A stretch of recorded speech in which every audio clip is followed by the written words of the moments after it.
Natalie Cline recklessly used her social media platform to bully a child. What has happened here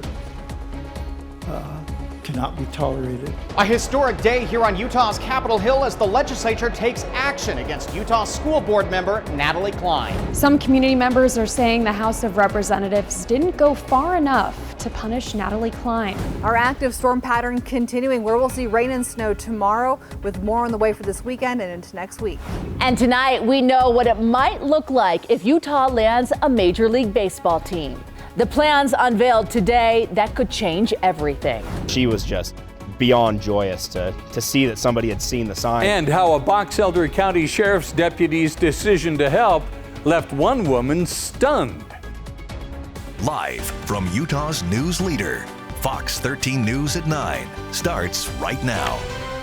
It was a monumental day on Utah's Capitol Hill. The legislature took action against Utah State School Board member Natalie Cline. But they stopped short of impeachment. We have live team coverage tonight. Fox 13 News reporter Jenna Bree has reaction from Utah's LGBTQ plus community and the parents of the student at the center of this controversy. But we start with Fox 13 News political reporter Ben Winslow with what happened at the state capitol today.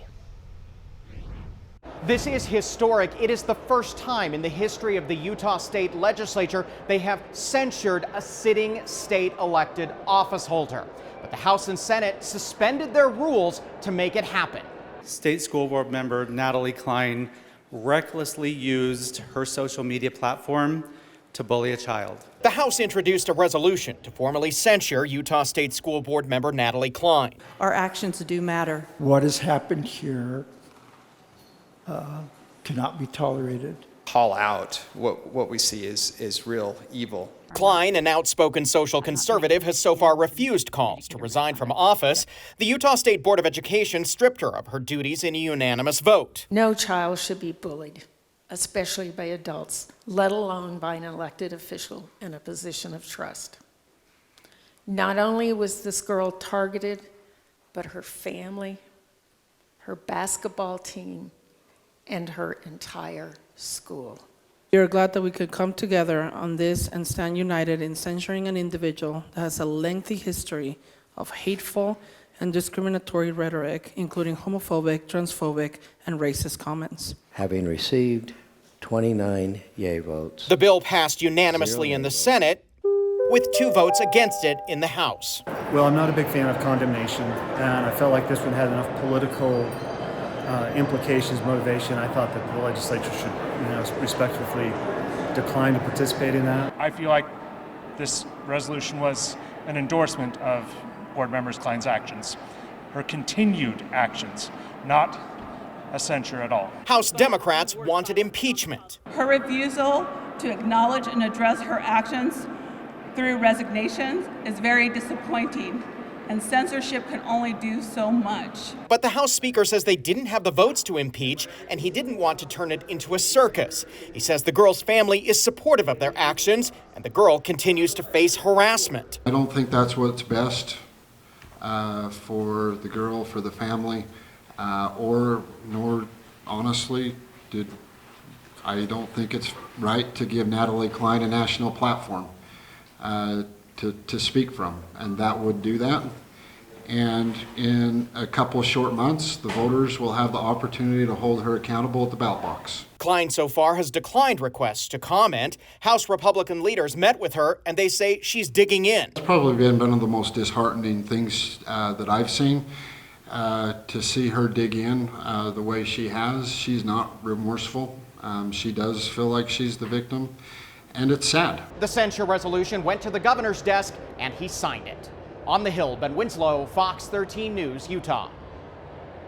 As Ben just said, the governor signed the censure resolution against Natalie Cline. Earlier at his monthly news conference, the governor was asked what he thinks should happen to Natalie Cline. Look, what I think should be done is I think she should resign, and that's the right thing to do, the best thing to do.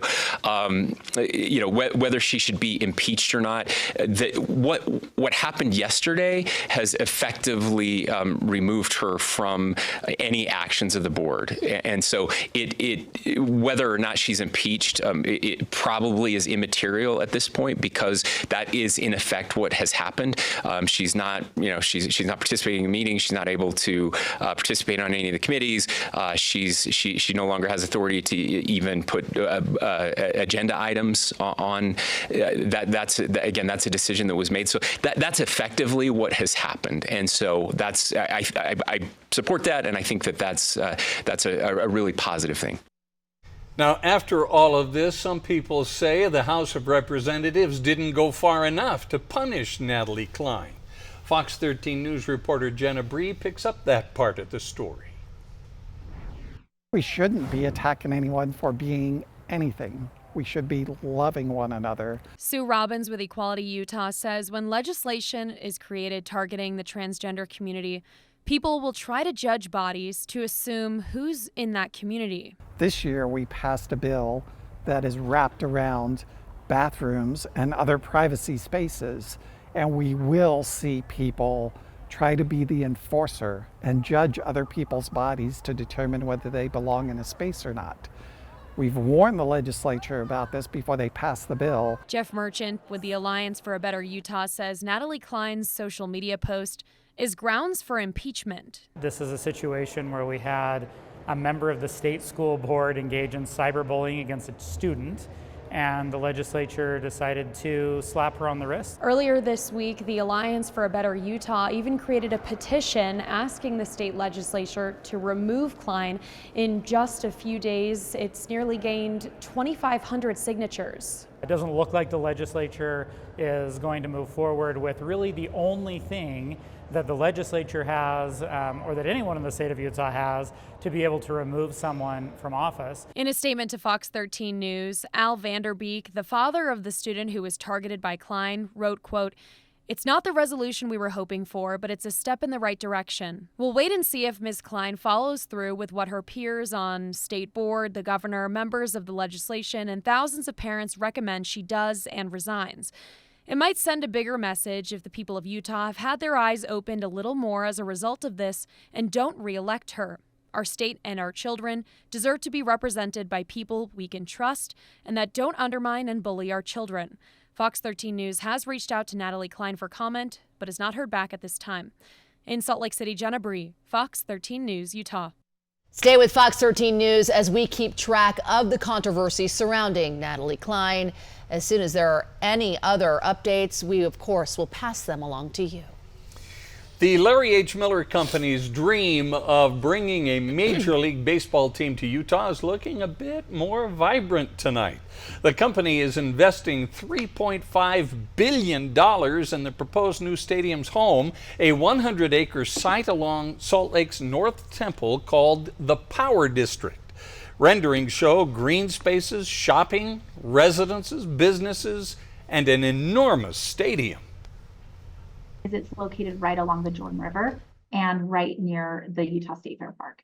And so we believe that this will really catalyze a development that's built around some gems of state amenities, allowing people to recreate, to gather, to work, to play, and to live.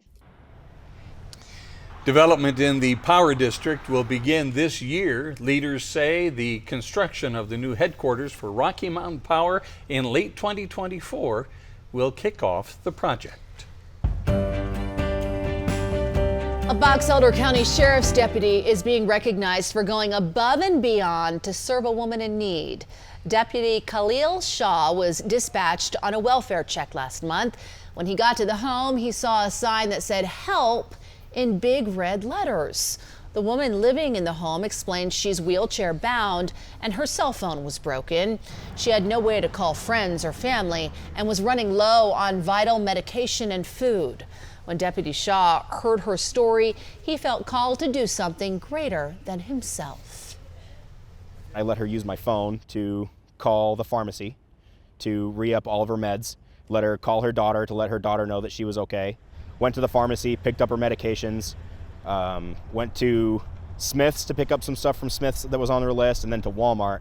And then I went back and I made sure to get it all to her. Always good to see and recognize the helpers in our community. Yep.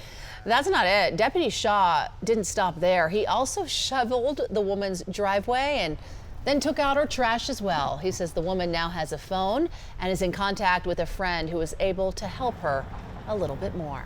Box Elder County's finest, protecting and serving. Isn't that great? Love that story, Allison. Makes you feel kind of good on a chilly night. That's right, warmed your heart for sure. Speaking of Box Elder County, Box Elder and Cache counties today, we've had quite a bit of precipitation, especially earlier today. I just checked out the cameras right now up Bear Lake in Garden City. We've got some snow starting to come down through Logan Canyon. That is going to be one of our trouble spots again into tomorrow with another wave of precipitation. But as expected, we've seen a decrease in precipitation today. We will see an increase again tomorrow for much of northern Utah. For Salt Lake City, over the next couple of hours, we will keep you in the mid to upper 30s through much of the overnight hours.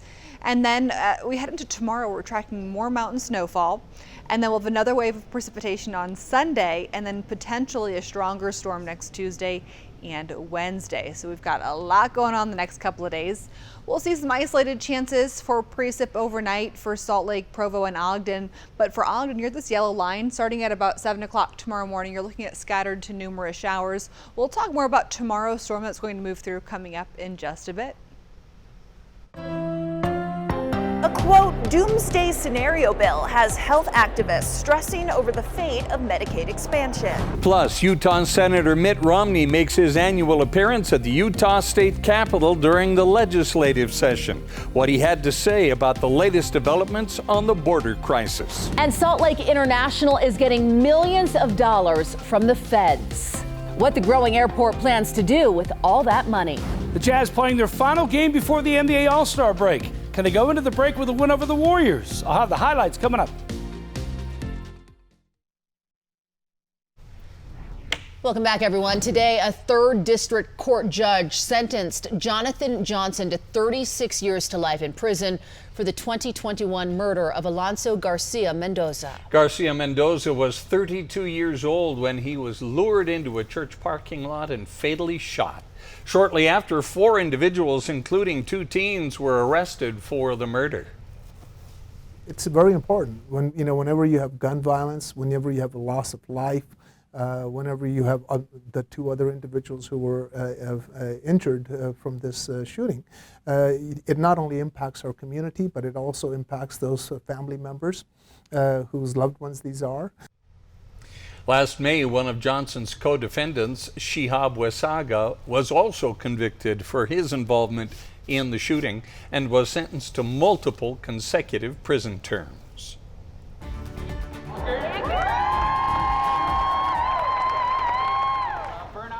UHP says around 300 people gathered at the Utah State Capitol tonight for a rally for recovery. People were advocating for peer support in the fight against drug addiction and a path to recovery. Every single person has a need, and that's why peer support is so important, is because every single one of us has a different experience to help relate to someone else that is going through something similar. Before the rally in the Capitol Rotunda, people walked in remembrance of all of those lost to mental health struggles and substance abuse. Utah Senator Mitt Romney was on Utah's Capitol Hill today for his annual visit to the state lawmakers.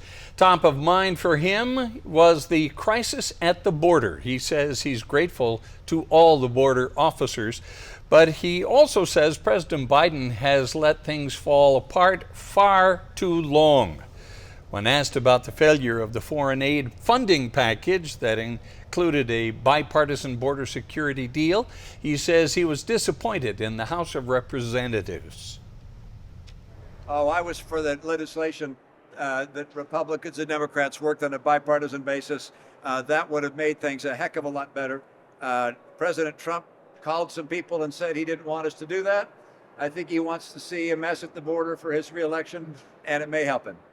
When asked who he thinks would win in the November general election between President Biden and former President Trump, he said, it's looking 50-50. Salt Lake International Airport is getting a big boost of federal funding. $20 million will go toward the addition of 16 new gates. This is part of the new airport's Phase 4. It's slated to be complete in 2027 after Phase 3 wraps up this coming fall. Nancy Vollmer with the airport tells us there is also work being done to beef up infrastructure to accommodate the extra traffic. Anyone who's traveling through the airport, they'll notice that there's some construction going on the west end of the ticket counter area. So that's on the third level of the terminal. And so we are currently expanding the ticket counters to help accommodate our passengers. So that's ongoing. And then we also are going to be making some future changes to the roadway. So when people are being picked up, we've got a little bit more space there. Overall, $970 million federal dollars is being given to 114 airports all across the country. The funding comes from the bipartisan infrastructure law passed in 2021.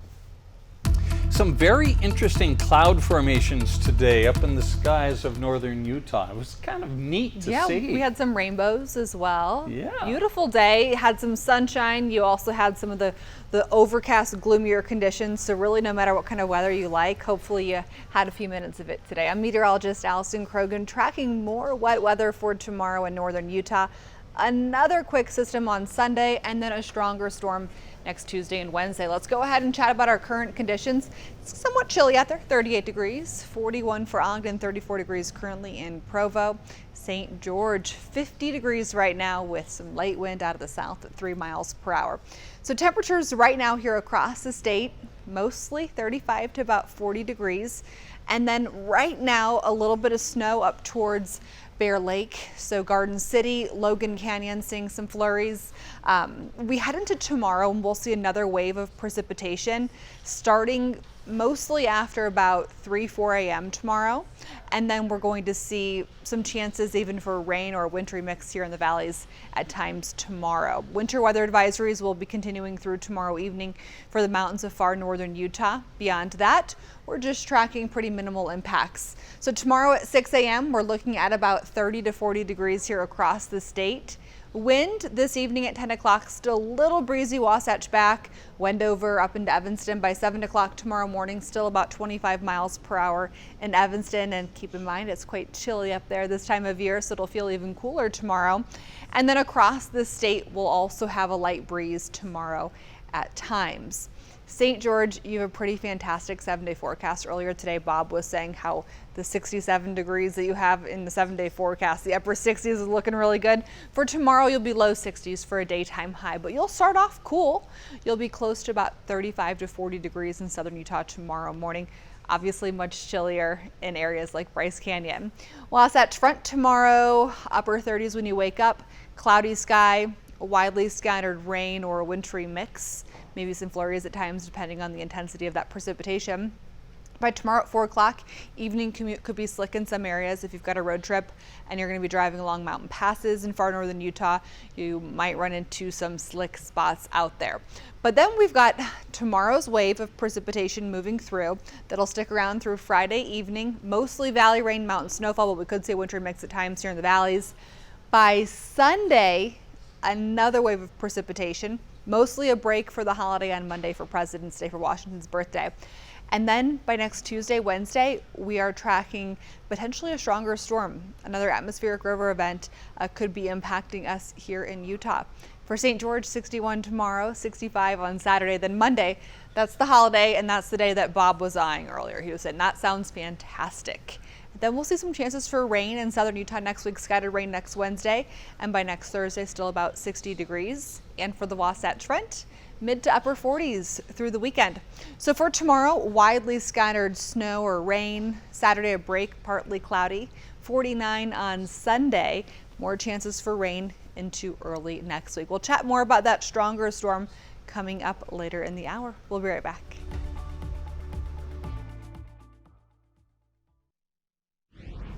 The former West Jordan city attorney is facing 1 count of stalking, a third-degree felony after allegedly stalking his ex-wife. Court documents outline an incident late last October where Sterling Corbett allegedly burglarized his ex-wife's car in a UTA parking lot. UTA detectives learned of 9 other incidents last year where Corbett's ex-wife claims she was stalked and harassed by him. Corbett was fired by the city last month. A Salt Lake County woman is now being held without bail after allegedly assaulting federal law enforcement officers during the arrest of a fugitive last week. Court documents indicate 24-year-old Melissa Lynn Trotter of Sandy rammed her car into 2 federal vehicles during the arrest of fugitive Charles Peterson.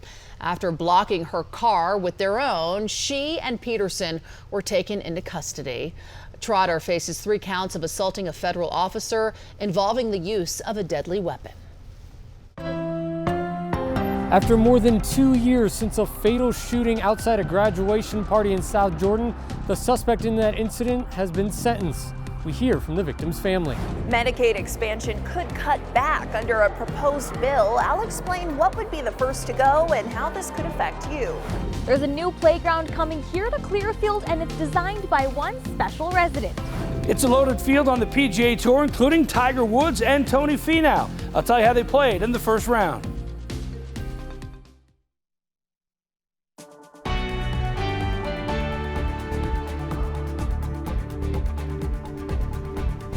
It has been more than 2 years since a deadly shooting at a graduation party in South Jordan.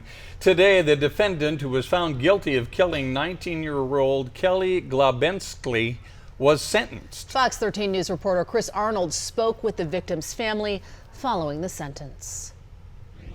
He was my hero. Basically, he was my hero. James Glabensky getting emotional when describing his son Kelly. He was a chill person. As well as a star football player at Jordan High School. Kelly was just everyone's person. Everyone said Kelly was he was a friend to everyone. On June 6, 2021, Kelly was at a graduation party in South Jordan. The probable cause statement says a fight began after a woman was hit by an unknown man, which led to another altercation with the same people. As Anthony Rendon, who was 18 years old at the time, attempted to leave the party with others, their car was surrounded by partygoers as they drove off. When the car stopped, Rendon displayed a gun while pointing it at individuals, firing more than 10 shots. One of those hit Kelly in the chest, killing him. Inside the Matheson courthouse on Thursday, Rendon looked on as Kelly's family and friends gave statements in front of the judge during his sentencing. Rendon was charged with first-degree felony murder and 11 counts of third-degree felony discharge of a firearm in December of last year.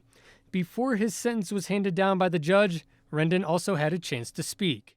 I want to take this time right now and ask the Glabensky family for forgiveness and to find it in their hearts and see that this was an honest mistake. Thursday, he was sentenced to 15 years to life on the murder charge and 3 to 5 years for the felony discharge of a firearm charges, which will run concurrently, meaning Rendon will have to serve a minimum of 18 years in jail before the Board of Pardons and Parole would decide his future from there. If she would have run those consecutively, there would have been a lot more time tacked onto his punishment. Those are attempted murder charges as far as I'm concerned. Kelly's family telling Fox 13 News they don't feel the sentence was harsh enough. I was expecting 15. I had low expectations. Kelly's mom calling the decision unnerving. So 18 years just will never be enough. But will any time be enough? No. Well, Kelly's family tells me they will continue to march for gun violence prevention in hopes of making sure that an incident like this doesn't happen to another family. In downtown Salt Lake, Chris Arnold, Fox 13 News, Utah. If the state of Utah's legislature cannot fund something that is, I consider, essential services for the citizens of the state of Utah, then there's a problem. A new bill is moving forward in the legislature that could cut Medicaid services if there is ever a shortfall. 4 years ago, Utahns voted to adopt Proposition 3, that's Medicaid expansion. But then Senate Bill 96 repealed and replaced Prop 3 just 1 year later. This created changes to limit the expansion, including work requirements and other restrictions. Even with the changes, Utah joined 30 other states in expanding Medicaid under the 2010 health care law. This time around, the bill took up an hour and a half of discussion at this morning's meeting. The sponsor describes it as a planning ahead doomsday scenario bill. But those in opposition tell Fox 13 News reporter Emily Tenser this hurts those who need it most. Approximately 120,000 Utah adults are eligible for Medicaid expansion. That's an estimate from the state DHHS, and some of those services could get cut under Representative Brady Brammer's proposed bill. Now, this is not meant to cut Medicaid when there are not problems. It does not do that. It would only happen if there's a Medicaid shortfall, which Brammer explained in this list before fellow lawmakers. Now, it would be a drop in FMAP of more than 2% in 1 year and 4% in 3 years. The FMAP is a federal medical assistance percentage that shows the amount of federal matching funds for certain state expenditures. If that goes down, there's an order of what goes first. Each of these is scary in its own right, and they're blunt. But the point is, it creates that waterfall, and then it doesn't automatically implement them. Only one spoke in favor of the bill. The biggest problem we foresee coming for the budget of Utah, which drives all of our taxation policies, is exactly what we're talking about today. Meanwhile, over a dozen health activists and Medicaid patients expressed their concerns. This is a program that deals with human beings, human health, human lives. We have roughly $400 million sitting in a reserve account right now for this very scenario that I think Representative Brammer is trying to address. People who have rare diseases were the first ones to get cut under the language of the bill currently. That's Jan Curran, who initially had no insurance when diagnosed with cancer. Medicaid coverage saved my life. Despite hearing mostly opposition, representatives voted the bill moves forward 10-4. I would rather have specific guardrails put in place instead of it being a bloodbath up here in a political process. Another critique brought up by the bill's opponents, this was decided by the House Business and Labor Committee and not a Health and Human Services Committee. Reporting in the State Capitol building, Emily Tenser, Fox 13 News, Utah. Coming up, the scene around Kansas City's Union Station is clearing up now, but police are still looking for answers after yesterday's mass shooting. Details ahead. We told you in November about a Utah dentist suspended in another state. Now Utah wants to suspend him too.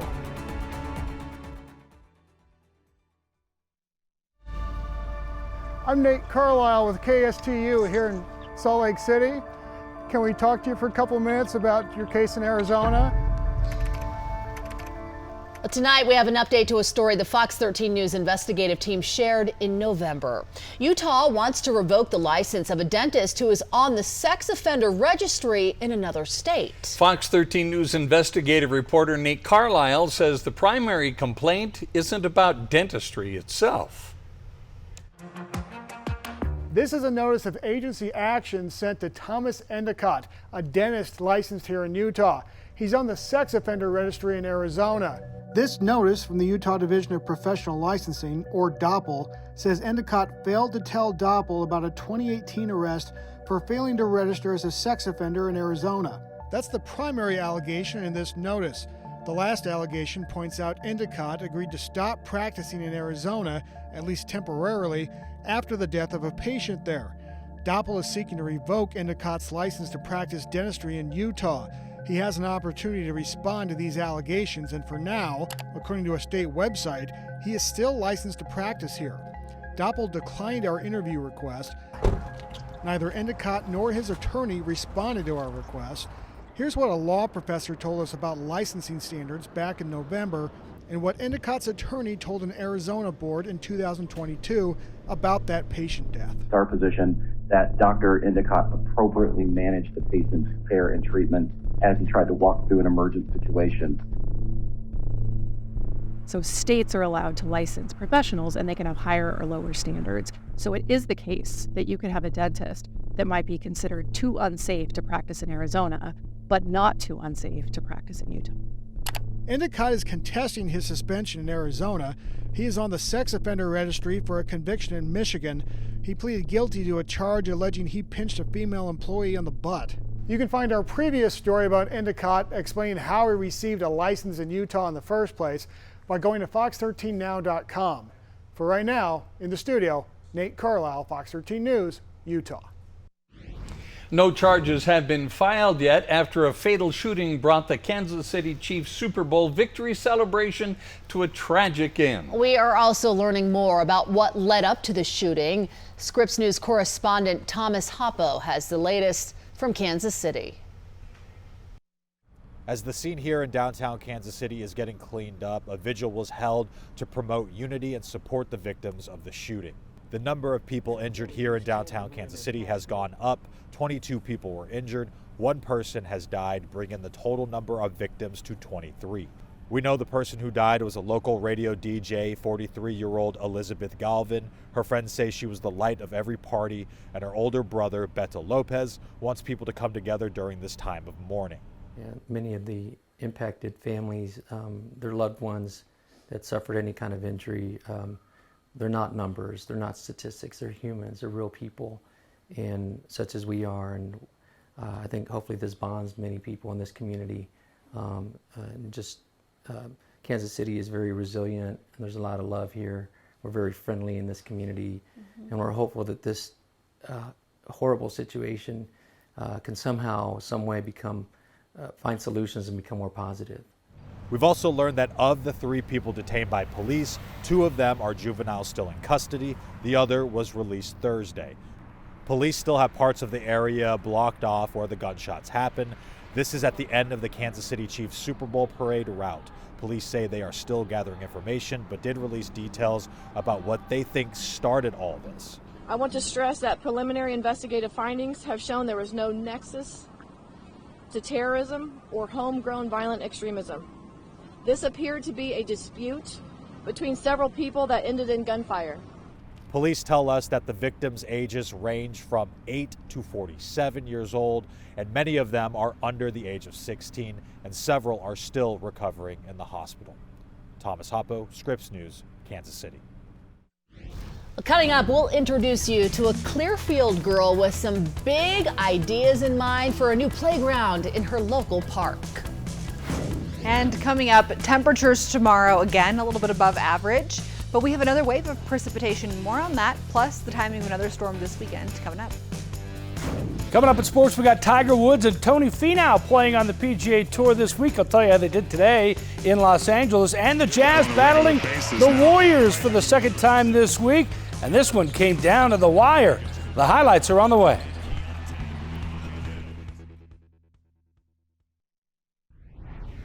The city of Clearfield has a special playground designer. Oh, she's good. Fox 13 News reporter Maithili Gubi introduces us to a girl who's making an impact in her city and for the children who will play at this playground with her.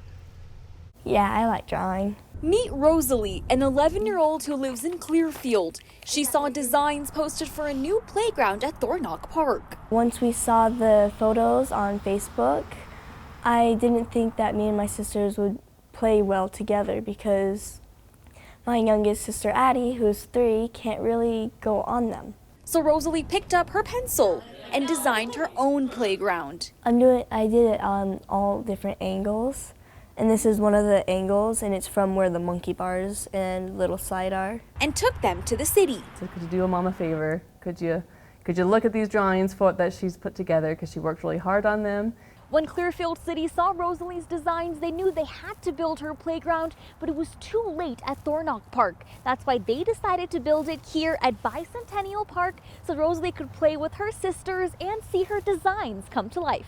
There were stairs right here, the rock wall, and there's a window and a door. I've been doing this for almost 25 years. I've never had this type of situation happen. To me, this is one of the funnest situations, one of the funnest experiences I've had in my career. Since then, Clearfield City has been working with Rosalie and professional playground companies to build her park. We're so proud of her. She's such an amazing girl. She's always had so much ambition and love in her heart to do things with other people and help other people out. It's been really awesome to watch her grow up and to experience all these amazing things that she does with her. So. This is what Bicentennial Park looks like right now, but Rosalie's creativity will transform it. Super duper excited. They've gone through different design phases, and Rosalie has been there every step of the way. In this situation, Rosalie and her family took some initiative and really a lot of time to look at a positive alternative, and then to come in and take the time to meet with me. That just doesn't happen. To build something for her sisters and her friends that opens this summer. I hope that they feel happy and welcome. Even the sky isn't the limit for this girl. Her dream is to be an astronaut. I'm really gonna use this for when I want to go and get interviewed for NASA.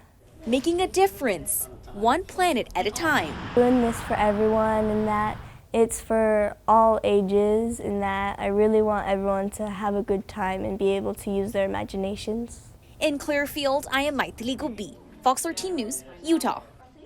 Oh, Rosalie, good job. Wow, that is impressive. She is smart, talented, and so kind. So Yeah. sweet. The city does hope the playground at Bicentennial Park will be built from Rosalie's design. In fact, they said it will. They're thinking it should be open in just a couple of months. In fact, they plan to have Rosalie and her family cut the ribbon to open the park because they made this possible. Yeah, designed by Rosalie. For great? all kids to enjoy. That's Great story. Hi, Allison.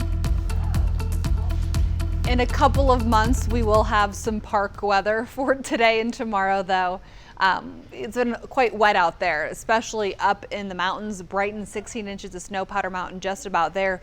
15 inches for Powder Mountain and Alta, 13 inches for Solitude, a foot for Park City Canyons, Provo Canyon 9 inches. This is all as of dinner time tonight. And then it basically looked like a snow globe earlier today. I loved this picture from Midway from Mary. Thank you for sharing this. Look how big these snowflakes are from earlier today. So tomorrow, another quick wave moves through the state. We will continue with winter weather advisories for the far northern mountains through tomorrow evening, but things will get going mostly after about 3 a.m. for the mountains. I am expecting to see a better chance for precipitation down to the valley floors midday tomorrow. Maybe a wintry mix at times, becoming rain in the afternoon, but depending on where you are and the intensity of the precipitation, the atmosphere, really lots of questions as far as what kind of precipitation you'd be seeing. But here's how it could shake out. For the Wasatch Front, isolated storm chances through about 2-3 a.m. Then for Ogden, your chances start to go up early tomorrow morning, and you'll see numerous showers from about 8 a.m. through 3 p.m. tomorrow. For Salt Lake, we will likely see our peak tomorrow from about noon through 5 o'clock, 6 o'clock tomorrow. So evening commute very well could be slick or slushy in many areas. Right now it is dry out there for the most part. Some snow up towards Garden City, so Bear Lake. On our cameras, not seeing that really sticking to the road too much, at least on our UDOT cameras. Hour by hour forecast into tomorrow morning, we'll see temperatures dropping into the low 30s to mid 30s for much of the state. And then tomorrow we'll see our daytime highs very close to average for mid-February. So a chance of precipitation in Ogden for tomorrow is widespread. A little bit of a break for the beginning of the weekend by Saturday night into Sunday. More chances, likely a stronger storm towards the middle of next week. Another atmospheric river event is possible, bringing us quite a bit of precipitation here out west.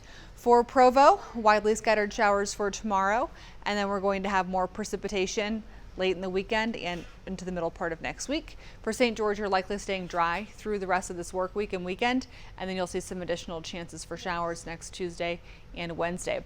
Forecast snow totals out of this. We are looking at potentially 6 to 12 inches more snow up towards the Idaho border in the mountains. Logan Canyon will be tough at times tomorrow. Sardine had some winter driving conditions today. Very well could be the case again tomorrow.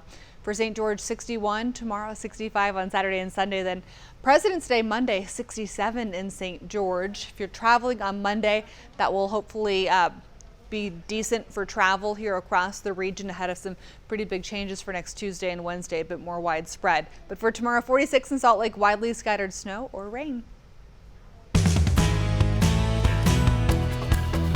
The Utah Jazz and Golden State Warriors put their NBA All-Star breaks on hold to play that game that was postponed last month after the death of a Warriors assistant coach. Both teams played last night against LA teams. The Jazz lost to the Lakers. The Warriors lost to the Clippers. Stephen Curry and the Warriors just beat the Jazz by 22 points on Monday night here. Jazz were ready tonight, though. Keontae George, big game for the Jazz. 3 is good. He had 18 points in the first half, finished with 33. Then after a nice defensive play, Taylor Hendricks gets it to George, ahead to Colin Sexton. He'll take the 3, and he scores it. That put the Jazz up by 11 in the first quarter. Back came the Warriors. Stephen Curry drains the 3, capping a 27-9 run, put the Warriors up by 13. The Warriors led it by 19 in the third, but George led the Jazz back, makes his 9th three-pointer of the game, tying an NBA rookie record. Klay Thompson was hot, scoring 18 straight points for the Warriors in the third, 35 in the game. Warriors led it by 18 going into the fourth. The Jazz rallied back, George with the steal. Ahead to Lauri Markkanen, 3 is good, and the lead was down to 5 with under 3 minutes to play.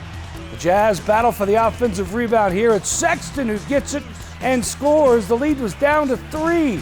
He had 35 points to lead the Jazz. Markkanen with a shot for the lead. No good, but Jordan Clarkson to John Collins, the lead down to 1 with 41 seconds to play. Markkanen had another shot for the lead.